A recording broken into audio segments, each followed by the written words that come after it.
লোকসভা ভোটের দিনক্ষণ ঘোষণা হয়ে গেছে। 19 এপ্রিল থেকে শুরু হচ্ছে লোকসভা নির্বাচন। মোট 7 দফায় ভোট গ্রহণ করা হবে। কেন এবার 7 দফায় নির্বাচন করা হচ্ছে তার কারণও জানালেন মুখ্য নির্বাচন কমিশনার রাজীব কুমার। দেশ জুড়ে 7 দফায় নির্বাচন হবে। 19 এপ্রিল থেকে শুরু করে 1 জুন অবধি ভোট গ্রহণ হবে 7 দফায়। গোটা দেশ জুড়ে ফল প্রকাশ হবে 4 জুন। এর মধ্যে পশ্চিমবঙ্গে 42 আসনে, বিহারে 40 আসনে ও উত্তরপ্রদেশে 80 আসনে 7 দফায় লোকসভা নির্বাচন হবে। প্রথম দফার ভোট হবে 19 এপ্রিল, দ্বিতীয় দফার ভোট হচ্ছে 26 এপ্রিল, তৃতীয় দফা 7 মে, চতুর্থ দফা 13 মে, পঞ্চম দফা 20 মে, ষষ্ঠ দফা 25 মে এবং সপ্তম দফা 1 জুন। ভোট গণনা হবে 4 জুন।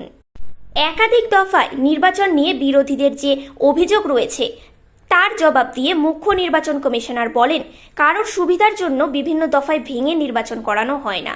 এই ভুল ধারণা রাখবেন না। প্রতিটি রাজ্য আলাদা।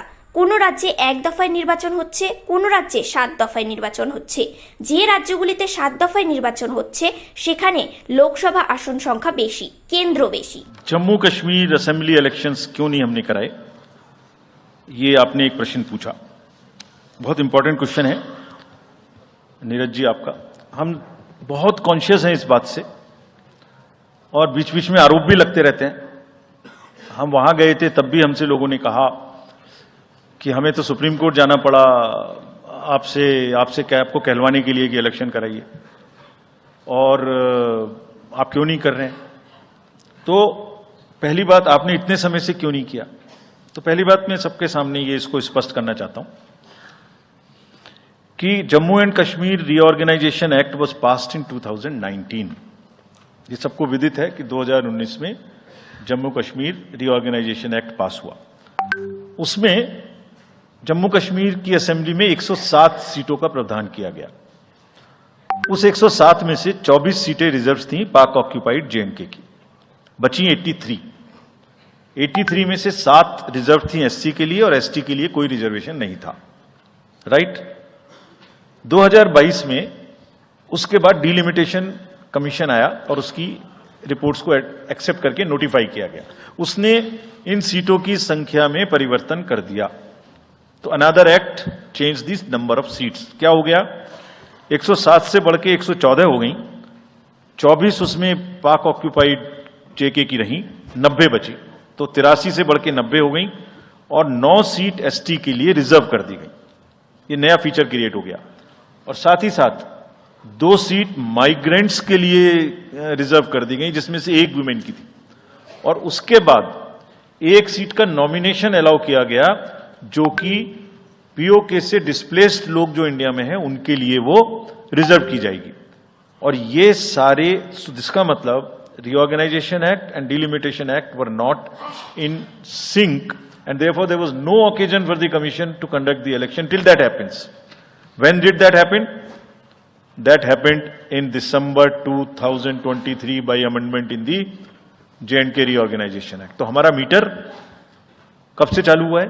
दिसंबर 2023 से मीटर चालू हुआ है चुनाव कराने का।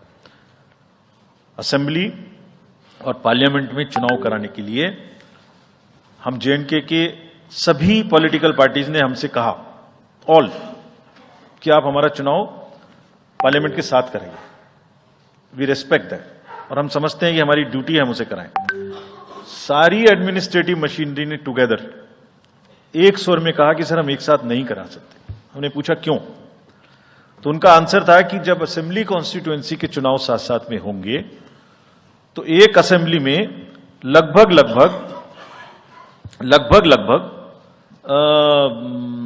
10 से 12 कैंडिडेट खड़े होंगे।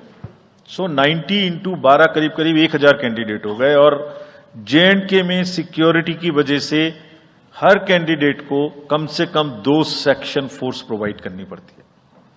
2 सेक्शन फोर्स का मतलब हो गया कि हमें करीब 1000 के बीच में 450-500 लोगों की कंपनीज की जरूरत और एक्स्ट्रा पड़ेगी। वो इतने बड़े देश में इस समय में सिक्योरिटी रीजंस में प्रोवाइड नहीं था। बट वी स्टैंड कमिटेड कि हम जैसे ही ये चुनाव खत्म होते हैं उसके तुरंत बाद क्योंकि फोर्सेस की हमारे पास अवेलेबिलिटी हो जाएगी। আপনারা দেখছেন নিউজ প্রাইম টাইমস। সঙ্গে থাকুন এবং দেখতে থাকুন নিউজ প্রাইম টাইমস।